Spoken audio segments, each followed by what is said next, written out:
llegó Marcelo.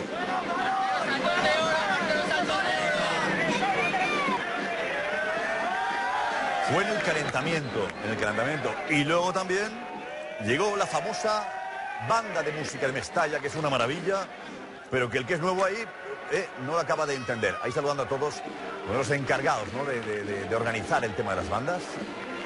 Y el segundo entrenador de Ancelotti, que no acaba de verlo claro. La cara que pone. Dice, esto es normal, esto es un campo de fútbol, esto que no puedo yo calentar porque están aquí con la banda para arriba y para abajo, con la musiquita, en fin.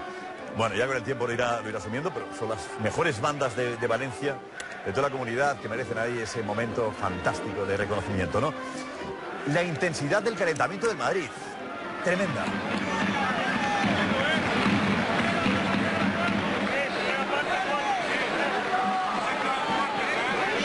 Porque luego salió Cristiano. Sabían de la importancia, si el Madrid perdía ante el Valencia, se despegaba de verdad de la Liga y de Barça y Atlético de Madrid. Fuerte, dice Arbeloa.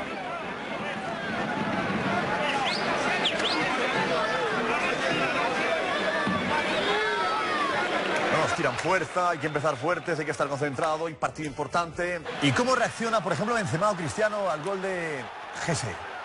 ¿Cómo? ¿Hace el gol de Gese? Se abrazan todos, eufóricos, y Benzema está como en otra película. Está como en otra película. Cristiano tampoco es que esté especialmente eufórico, pero le hemos visto levantar la mano, ahí sí.